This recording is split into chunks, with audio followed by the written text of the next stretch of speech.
Hello दोस्तों, स्वागत है आपका आप ही के यूट्यूब चैनल स्टडी टाइम में। तो दोस्तों, हमने म्यूचुअल फंड सीरीज स्टार्ट की हुई है फाइनेंस के टॉपिक को लेके। तो हमने इंट्रोडक्शन म्यूचुअल फंड्स की ऑलरेडी पढ़ ली थी। आज मैं आपको बताऊंगा कि म्यूचुअल फंड्स के टाइप क्या क्या होते हैं, टाइप्स ऑफ म्यूचुअल फंड्स। ठीक है दोस्तों, ये एक इंफॉर्मेटिव सीरीज हमने शुरू की है। आप सबका प्यार अच्छा मिल रहा है हमें, तो आई होप आगे भी आपका ये प्यार मिलता रहेगा हमें। तो प्लीज़ वीडियो को लाइक कर दीजिए, चैनल पे नए हो तो चैनल को सब्सक्राइब कर दीजिए। डिस्क्रिप्शन में आपको हमारे सोशल मीडिया लिंक्स भी मिल जाएंगे, आप वहाँ पे जाके हमें ज्वाइन भी कर सकते हो दोस्तों। चलिए जल्दी से वीडियो को शुरू करते हैं। आज हम पढ़ेंगे टाइप्स ऑफ म्यूचुअल फंड्स। दोस्तों, तीन तरीके के म्यूचुअल फंड्स होते हैं: equity mutual funds, debt mutual funds और हाइब्रिड म्यूचुअल फंड्स। ठीक है दोस्तों, इक्विटी म्यूचुअल फंड्स मतलब यहाँ पे इक्विटी शब्द आ जाएगा, तो मान लीजिएगा वहाँ पे शेयर मार्केट की बात हो रही है। ठीक है दोस्तों, सबसे पहले हम देखेंगे इक्विटी म्यूचुअल फंड्स कौन से होते हैं। इनमें बहुत तरीके के फंड्स होते हैं: large cap funds, mid cap funds, small cap funds, sector funds, diversified equity funds, dividend yield schemes, ELSS funds, thematic funds. ठीक है दोस्तों, एक एक को हम अभी पढ़ेंगे आगे। लार्ज कैप फंड दोस्तों, ये जो लार्ज कैप, मिड कैप और स्मॉल कैप फंड्स है ना, इससे पहले हमें ये जानना जरूरी है कि ये large cap, mid cap, small cap companies क्या होती हैं। दोस्तों, शेयर मार्केट में बहुत सारी कंपनीज जो होती हैं वो लिस्टेड होती हैं। उनमें कुछ कुछ लार्ज कैप कहा जाता है, मिड कैप कहा जाता है, स्मॉल कैप कहा जाता है। देखो दोस्तों, जो कंपनी सबसे बड़ी होगी, जिसका मार्केट कैपिटल ज़्यादा होगा, मतलब जिसका मार्केट में जिस कंपनी कंपनी की वैल्यू ज़्यादा है, पैसे वाली कंपनी है, वो लार्ज कैप होगी। और कितने पे कौन सी company large cap, mid cap बनती है, ये भी मैं आपको बताऊंगा आगे। लार्ज कैप कंपनी मतलब वो कंपनी वो कंपनी जिनका जो मार्केट कैपिटल है वो 1 लाख करोड़ से ज़्यादा है, उनको लार्ज कैप कंपनीज कहते हैं। मिड कैप कंपनीज वो होती हैं जो जिनका 5,000 से 1 लाख करोड़ के बीच में जो मार्केट कैपिटलाइजेशन होता है, और 5,000 करोड़ तक जिनका मार्केट कैपिटल होता है, उनको स्मॉल कैप कंपनीज कहते हैं दोस्तों। ठीक है। लार्ज कैप कंपनीज बड़ी बड़ी कंपनीज होती हैं, जैसे कि L&T, TCS, अपने रिलायंस, ये सब लार्ज कैप कंपनीज होती हैं। लार्ज कैप कंपनीज में क्या होता है दोस्तों, जो ग्रोथ होती है वो आराम से होती है, क्योंकि वो ऑलरेडी काफ़ी ग्रोथ कर चुकी होती हैं, लेकिन रिस्क उनमें हमेशा कम रहता है। लेकिन जो मिड कैप और स्मॉल कैप कंपनीज होती हैं, ये क्या है, नए नए स्टार्टअप्स होते हैं, नई नई कंपनीज होती हैं। इनमें ग्रोथ के चांसेस बहुत ज़्यादा होते हैं, लेकिन इनके साथ ग्रोथ के साथ साथ रिस्क फैक्टर भी थोड़ा ज़्यादा होता है। सबसे पहले हम पढ़ेंगे कि लार्ज कैप फंड क्या होता है। लार्ज कैप म्यूचुअल फंड वो फंड होता है जो इन लार्ज कैप कंपनीज में पैसा लगाता है। मिड कैप फंड्स वो होते हैं दोस्तों जो मिड कैप कंपनीज में पैसा लगाते हैं, और स्मॉल कैप फंड्स सेम उन्हीं की तरह जो स्मॉल कैप कंपनीज में पैसा लगाएं, वो स्मॉल कैप फंड्स होते हैं। नेक्स्ट हमारा आता है इसमें दोस्तों सेक्टर फंड्स क्या गया है। सेक्टर फंड्स में क्या होता है दोस्तों कि एक पर्टिकुलर सेक्टर में पैसा लगाया जाता है। वो म्यूचुअल फंड्स जो पर्टिकुलर एक सेक्टर में पैसा लगाएं, जैसे कि आप मान लीजिए कि फार्मा सेक्टर, जो कि मेडिकल सेक्टर की जितने भी जो स्टॉक्स होते हैं शेयर मार्केट में लिस्टेड, वो एक सेक्टर हो गया फार्मा सेक्टर। ऐसे ही मेटल सेक्टर होता है, ऐसे ही ऑटोमोबाइल सेक्टर होता है, ऐसे ही टेलीकम्युनिकेशन सेक्टर होता है। जो किसी एक सेक्टर में पैसा लगाए उसको कहते हैं सेक्टर फंड। ठीक है। एग्जाम्पल के तौर पे देखिए, Reliance media and entertainment fund, ये क्या करता है, एंटरटेनमेंट सेक्टर में पैसा लगाता है, जो भी एंटरटेनमेंट सेक्टर के शेयर या स्टॉक्स होते हैं। ठीक है। जैसे कि एक और एग्जांपल दिया है एसबीआई फार्मा फंड। ये एसबीआई फार्मा फंड क्या करता है, फार्मा सेक्टर में पैसा लगाता है, जो कि मेडिकल स्टॉक्स होते हैं उनमें पैसा लगाता है, पर्टिकुलर सेक्टर में। नेक्स्ट आता है हमारे पास diversified equity fund. Diversified equity fund क्या करता है, ये सब में पैसा लगाता है, मतलब जितने भी, चाहे लार्ज कैप ले लो, mid cap, small cap, sector fund, stocks, ये सभी जो स्टॉक्स हैं इनमें डाइवर्सिफाई कर देता है आपके पैसे को, सब में अलग अलग तरीके का पैसा लगा देता है। मतलब थोड़ा इसमें लगा दिया, थोड़ा इस लार्ज कैप में लगा दिया, थोड़ा मिड कैप में लगा दिया, थोड़ा सेक्टर स्टॉक्स में लगा दिया। तो ये अब इक्विटी फंड जो होता है, डाइवर्सिफाइड इक्विटी फंड, ये डाइवर्सिफाई कर देता है आपके पैसे को, और अलग अलग कंपनीज में, अलग अलग स्मॉल कैप वगैरह में, mid cap, large cap diversify करके आपका रिस्क फैक्टर को कम कर देता है। ठीक है दोस्तों।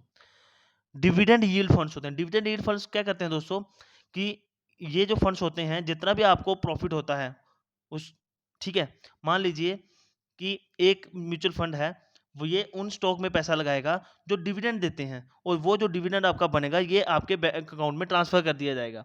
डिविडेंड यील्ड फंड्स, मैं कभी भी डिविडेंड यील्ड फंड्स को रिकमेंड नहीं करता हूं, बिकॉज इसमें क्या होता है कि मान लीजिए कि आपको एक साल में 10,000 का जो डिविडेंड मिला, ये डिविडेंड उठा के आपके अकाउंट में डाल देंगे और आप उसका खर्चा कर दोगे। आपका पैसा मान लो जो आपने 1 लाख डाला हुआ था, वो 1 लाख का 1 लाख बचा हुआ है। तो हर साल वो डिविडेंड देता जाएगा, आप खाते जाओगे, लेकिन आपके पैसे की ग्रोथ नहीं होगी।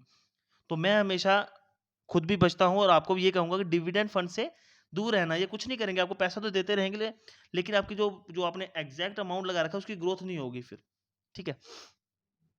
ये देखिए, डिविडेंड यील्ड फंड स्टेबल होता है, सेफ भी होता है, कंसिस्टेंट होता है और लो वोलेटाइल होता है। लो वोलेटाइल मतलब कि इसमें ऊपर-नीचे ज़्यादा वेरिएशन नहीं होती, कम होती है।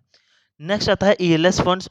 ईएलएस फंड्स उन लोगों के लिए अच्छा होता है, जो लोग क्या करते हैं, अपना टैक्स सेविंग के लिए इसको एक एज ए सेफ इन्वेस्टमेंट लेके चलते हैं। इसमें 1.5 लाख तक का टैक्स बेनिफिट मिल जाता है। और लेकिन अगर आप ईएलएस फंड्स में इन्वेस्ट करोगे तो आपका जो लॉक इन पीरियड 3 साल का रहता है, 3 साल से पहले आप इससे पैसा नहीं निकाल सकते। ये देखिए वही चीज़ आ गई, 1.5 लाख तक का इनकम टैक्स में इसमें आपको छूट मिलती है। नेक्स्ट आते हैं दोस्तों थीमेटिक फंड्स। थीमेटिक फंड्स क्या करते हैं, एक थीम बेसिक थीम बेस्ड जो स्टॉक्स होते हैं उनमें पैसा लगाते हैं। जैसे कि इंडियन रूरल थीम, ये एक थीम है, उस थीम में एग्रीकल्चर वगैरह ये सब चीज़ें आ जाएंगी। ई कॉमर्स थीम, ये भी एक थीम है, उसके रिलेटेड स्टॉक्स आ जाएंगे। तो ये थीम रिलेटेड स्टॉक्स में पैसा लगाते हैं।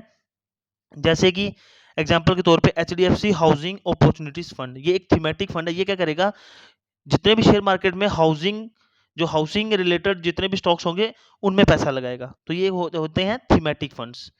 थीमेटिक फंड्स में दोस्तों क्या क्या चीजें आती हैं, मेटल एंड पेल्ट कंपनीज होगी, जैसे कि हाउसिंग अपॉर्चुनिटीज फंड का मैंने बताया था ना, ये क्या किस तरीके के शेयर्स में स्टॉक्स में पैसा लगाएगा। हाउसिंग में, घर बनाने में क्या क्या चीजें काम आती हैं, मेटल एंड पेल्ट कंपनीज भी आती हैं, कंस्ट्रक्शन कंपनीज आती हैं, सीमेंट कंपनीज आती हैं, ये सब हाउसिंग के रिलेटेड है ना। तो ये क्या करता है, इनमें पैसा लगाता है। ठीक है? नेक्स्ट आता है डेब्ट फंड्स। डेब्ट फंड्स दोस्तों काफी सेफ फंड्स रहते हैं। ये कहाँ पे आपका पैसा इन्वेस्ट करते हैं, ये शेयर मार्केट में बहुत ही कम पैसा, ना के बराबर पैसा इन्वेस्ट करते हैं। ये debentures, government bonds, private bonds, certificates of deposits, इनमें पैसा आपका जो लगाते हैं। ये भी 4 तरीके के होते हैं, एक guild funds, junk bond schemes, fixed maturity plans और लिक्विड स्कीम्स। गिल्ड फंड्स दोस्तों वो फंड्स होते हैं जो कि सिर्फ और सिर्फ government schemes, government bonds, government securities में पैसा लगाते हैं। गवर्नमेंट से पैसा लेते हैं, गवर्नमेंट को पैसा देते हैं, ये होते हैं गिल्ड फंड्स। ये काफी सेफ रहते हैं। नेक्स्ट आते हैं दोस्तों जंक बॉन्ड स्कीम्स।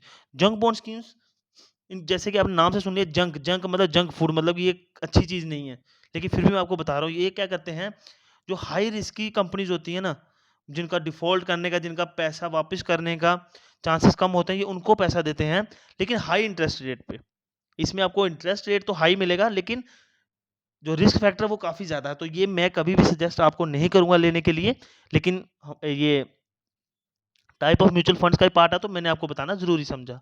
नेक्स्ट आता है फिक्स्ड मैच्योरिटी प्लान्स। इसमें क्या होता है दोस्तों, फिक्स मैच्योरिटी प्लान्स के लिए ये जो फंड मैनेजर है पैसा डालता है, 3 साल का इसका मैच्योरिटी पीरियड रहता है। एफडी वेफडी भी आप 3 साल की करवा देते हो, लेकिन ये जो फिक्स मैच्योरिटी प्लान्स रहते हैं इनमें आपको एफडी से हमेशा ज्यादा रिटर्न मिलता है, जहां आप कह लो इंटरेस्ट मिलता है। ठीक है? ये जो फिक्स मैच्योरिटी प्लान्स होते हैं ये कहाँ कहाँ पे पैसा लगाते हैं, सर्टिफिकेट ऑफ डिपॉजिट्स में, कमर्शियल पेपर्स में, कॉर्पोरेट बॉन्ड्स वगैरह में, इनमें ये लोग पैसा लगाते हैं। इनकी जो रिस्क फैक्टर है काफी कम रहता है।